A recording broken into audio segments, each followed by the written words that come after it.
Hi, this is Mary Curick of Frontrunners Development, Inc., and welcome to Frontrunners Life Lab. So today we're talking about how to diversify your network to amp your growth. And this is all part of our series called Asset Development. We're all about networking and making connections to grow our impact. And so that is what we're talking about today, is to diversify so that we can do that, so that we can grow that impact. So this session is perfect for entrepreneurs, coaches, business developers, sales professionals, small business owners, startups, nonprofit leaders, and membership professionals. So you might wonder if you are in a particular industry, why you'd even need to diversify or step outside of your industry to collect people from other spaces, if you will. It is incredibly important, and it will serve you in all kinds of ways. I have a few of those ways listed here and with some associated pictures, so we'll spend a few minutes so that I can tell you a couple of stories here. But the reason why to diversify, the big reason I think, is to have quick and easy access to resources that you might need for your business or for your personal use. So as you diversify your network, then you have now ready resources to be able to go tap anytime you have a problem, whatever it may be. And who would think to actually have a stem cell R&D organization in their network? Well, I would.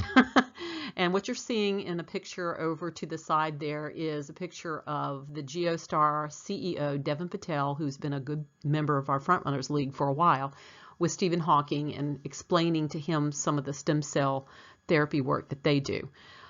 If not for Devin sending me as he was so good about doing, announcements and news releases, sending me a copy of how GeoStar made the cover of an international magazine about a particular disease that stem cell therapy does really well with, then I would not have known to put my husband on the phone with him and have a conversation about how it might help him. And so what resulted from that was a trip to Mexico to one of their facilities that does the actual stem cell transplants. And what resulted from that 6 weeks later is a dropping of my husband's disease to a much more manageable state, and has remained there in the last several months. So I will say it has been a blessing to be able to know a resource like that. Now, along with that, Devin's really good business-wise with us, so we do a lot of back and forth with him on introductions. So that's one good story. So to stir up media opportunities is another, and you'll see to the side BWE Network. I met Dr. Jacqueline King, who is founder of the BWE Network. Massive bunches of followers that this woman has. She's golden whenever she touches anything social media, and I tell people that all the time. But I don't know if you can notice, but I'm in one of the pictures, one of the little blocks there with her, and you can barely see the word spotlight, but they are on Roku now. She has a media platform as well as a network, and they're on Roku, and they're heading off to other things, Fire TV, I think Apple TV. And they do some of their own production work. This is a faith-based organization and faith-based content platform. And somehow she and I hit it off, and we managed to determine quickly that maybe collaborating on some media content would be a good thing. So we've been doing that for, I guess, about 5 or 6 months now, as we sit here in 2021, in May of 2021. So I want to tell you, I never went at the conversation with her to stir up a media opportunity, because I didn't know that's where they were heading when we had our first conversation, but it went there. So I'm saying you don't really know sometimes where you're heading with a conversation till you get in the middle of it. It happens repeatedly to me just because I'm on the phone all the time. But imagine if you just made one phone call outside of your own network, and to have a synergistic conversation with somebody, exploratory conversation with somebody, and landed an opportunity to have some pretty major viz. Okay? So potential collaborators, people that have your market, always a good idea to look for those types. Mentors, mentees. So people to mentor, and people to mentor you. Always good to be looking for those types. You don't have to put the name mentor mentee around it. You'll know them when they show up, okay? But be looking. Board of directors opportunities. So I've gotten 2 board of directors opportunities through one person on this slide, and that's the gentleman off to the very far side to the right. And he has now become a business partner of mine, and he is located in Africa. But we've done several projects together, and because of our getting to know each other really well and developing that trust and that relationship, I have been offered a couple of international board of directors opportunities. Opening up new markets. There are markets that you might not have seen. Again, I didn't realize when I first started talking to Dr. Jacqueline King that her operation was a faith-based operation. I call myself faith-founded, but I've not really kind of put it out there until this year to let people know that is very much who I am. And to tap into that network of, faith-based human beings. Yes, it's a market, but more importantly to me, it's an opportunity to move around in like-minded circles. So be looking for those types of opportunities. Opportunity to influence. So this also allows you an opportunity to kind of move into spaces where you have an opportunity to influence, to pull your influence forward. Okay? You'll see the DeSable Museum up there, and I neglected to say that earlier, but when we're looking for opportunities to collaborate, the DeSable Museum, the director of it is one of our Frontrunners League members, and we have been able to connect her to the gentleman that you see, who is my business partner down there on the very far right side, for a wonderful collaborative opportunity that we believe will be mutually beneficial. Also, the DeSable Museum is helping us by throwing their endorsement toward a project that we're doing called Daughters Global Leadership Mentoring. And so they're endorsing a Global Girls poetry booklet project that we're doing for the United Nations as a gift. So you never know how all these things, turn out until you start getting in the middle of the conversations. So diversification is just it's just a blessing for your business and a blessing for you personally, and I want you to get that. So step 1 in diversifying your network would be to review your current network. And I do this with clients that I'm working with from a consulting or a coaching standpoint. I have a 2-hour package that I put together in 2 different sessions to review somebody's network and help them see people in a different light. How they might utilize particular connections, and also to review for who they need to add to their network. So these are the types of things that we look at. So occupation types. Are there too many similar occupation types in your network, or are they all the same occupation types? So by that I mean, are they C-suite? Are they publicists or public relation types?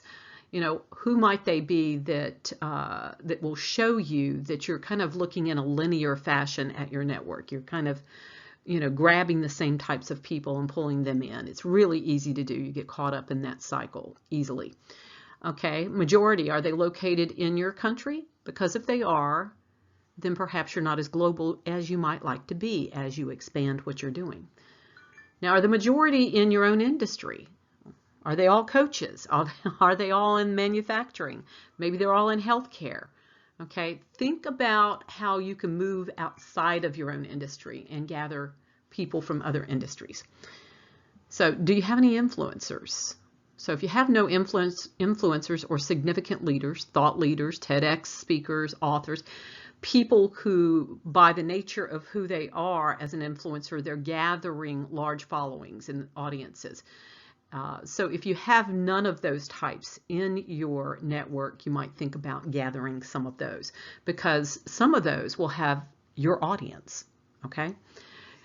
Is your network inclusive enough? Meaning, do you have some older folks, some younger folks? Do you have all different ethnicities and both genders represented pretty well, and just an inclusive environment altogether? Think of all the different ways that you can be diverse in your demographic profile of your network.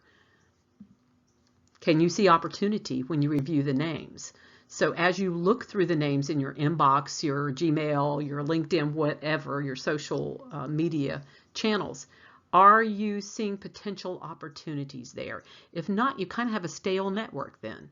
If they're not actually bubbling up with activity and doing things, projects, having newsletters out, doing stuff out in the world, then you might have a stale network. You need to think about that as you're looking through names. Okay, have you swapped favors with anyone? This goes along with that, bubbling with, with activity. If you haven't already done a favor for somebody else in your network or them done one for you, then again, you might be looking at sort of a stale group or individuals in your network that are not really looking to get mutual benefit from a network. And you do want people who see a network that way. So now we're at step 2, which is getting strategic on how to diversify.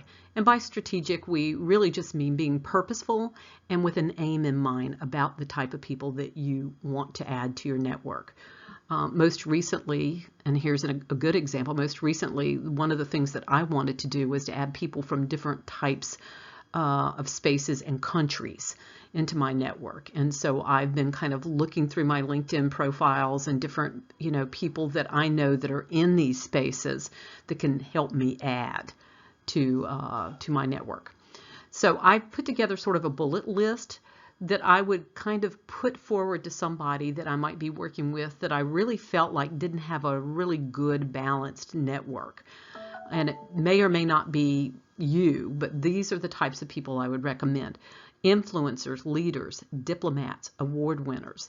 If you'll look to the side there, you'll see I have a diplomat first up, United Nations ambassador, somebody that I serve on a board with, but somebody I want to bring a little closer in my network and actually have a conversation with, and I've done that. Okay, so also next to him, you'll see a gentleman that is the head of a nonprofit organization that's out of Africa. And so knowing the types of work that he does in Africa is important to me because we do projects in Africa. And so I have him in my network that I've sort of pulled forward, and his name literally was dropped during a phone call with somebody else, and I wrote it down and I asked that person to make that introduction to me, and that's how I got him in my network. So from the standpoint of media, this is the next bullet down: podcasters, social media facilitators, avid webinar hosts, journalists, editors, authors. If you're in business at some point, you're going to need some visibility. Then having some of these folks in your network would be really useful at that point in time. Connectors, business facilitators, that would be people like me who do this either on contract and or through a membership, which is what I do, or do it as part of their coaching package type of thing. So looking for people who are either natural connectors or who are paid business facilitators. Might be a good idea to have those in your network. Even if you don't think you need them right now, there may be a time when you just don't have the time to do the networking you need to do to expand. You're busy doing 100 other things to get your business rolling. Tech innovators, and this could be just people who are innovative in the tech space, or it could be people who are just tech savvy and experts. I mean, who couldn't use 2 or 3 of those in the network to solve problems that you come across that only technology can solve? Okay, leaders in industry on the edge of yours. So if, say, you're in a coaching or manufacturing or a healthcare space, then maybe looking for those people that kind of live on the outside or the outskirts who maybe do business in your industry. So that might be vendors that, that impact your industry. It could be, could be other media sources that impact your industry, but they're not like doing exactly what you're doing. If you're in technology and there's new tech bubbling up all the time, then you want to take advantage of knowing who those people are and pulling them close to you.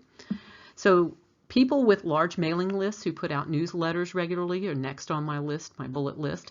And those are people that clearly have an engagement factor going with their customers, or they have a nice big fat mailing list that they exercise regularly. And so being able to know who those people are and if they have your audience or your market would be nice for you, potential collaboration. Innovators in leading edge spaces. Right now, we can say that disaster, emergency preparedness, arts, healthcare, all of those are spaces to look at in terms of pulling people into your network.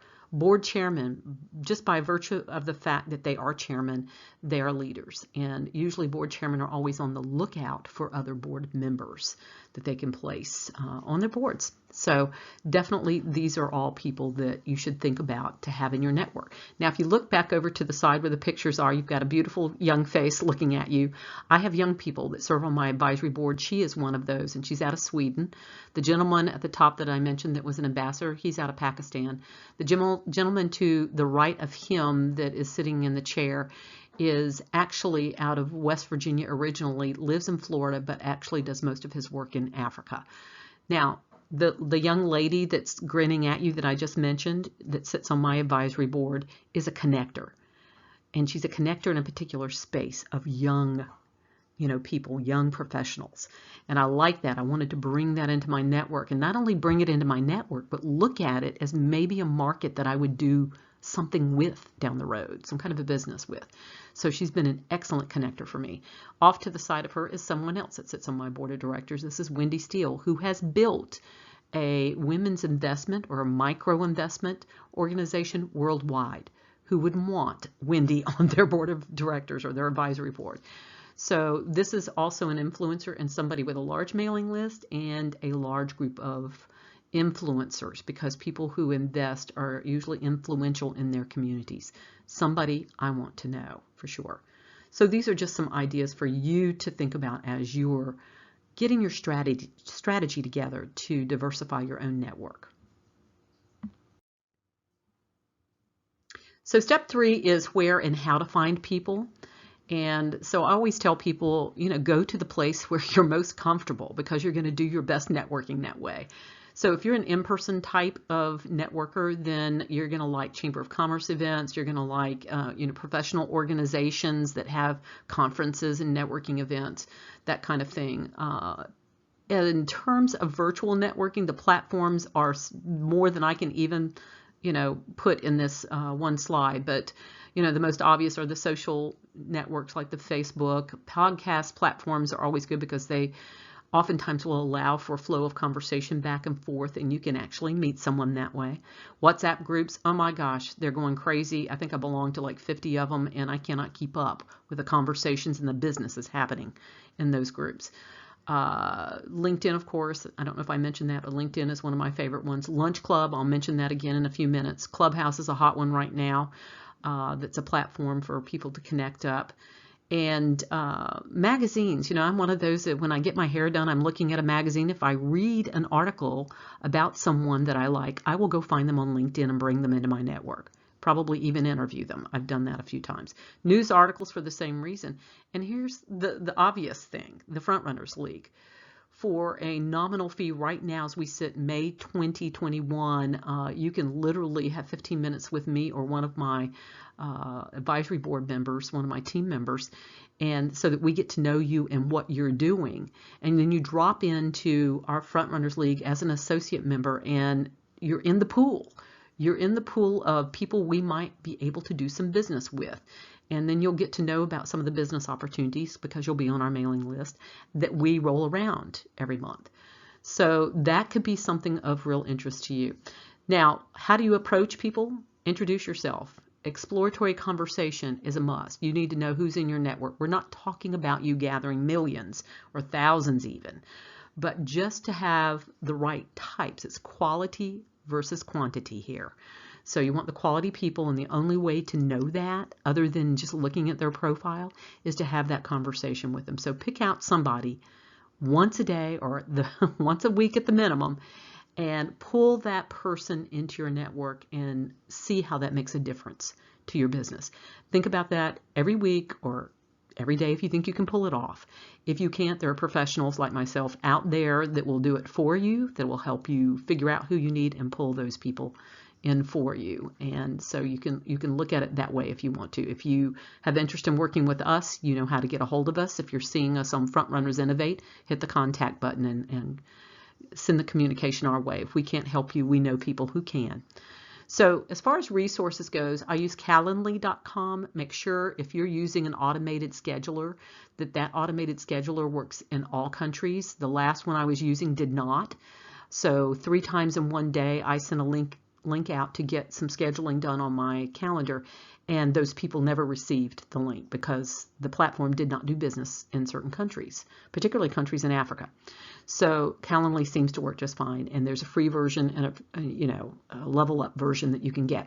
Lunchclub.com, same thing. I think it's a free version. You can put in your particulars about the types of people that you would like to meet for business, where you'd like to meet them from, I mean, in what geographic region you want them to be from, and give your availability, and they'll match you up, and you can say yes, you want that call to happen, or no.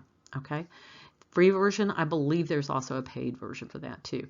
And I just mentioned Frontrunners League. If you're seeing this on somebody else's site or on YouTube, go to frontrunnersinnovate.com and hit the membership button, the icon at the top, and it'll lead you through the process. Again, nominal fee, and you're going to get so much more for that membership than you would probably most any membership you have going on right now in a professional organization.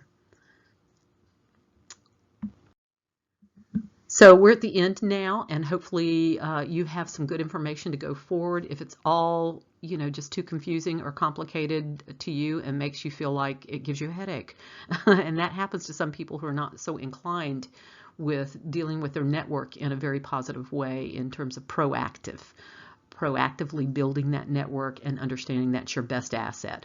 So if you're not one of those, here's a link for you to go check and see how we might be able to help you. Frontrunnersinnovate.com, participate as a frontrunner, participate opportunities for support. So if you want to follow that link, if you're on the site, it's just right above, probably what you're looking at here. If you're seeing this on YouTube or some other site, again, there's the link for you. So hopefully you have some questions for me or you'd like to communicate. So, there's a contact button on our site, and we look forward to hearing from you. And we'll see you again next time on Life Lab.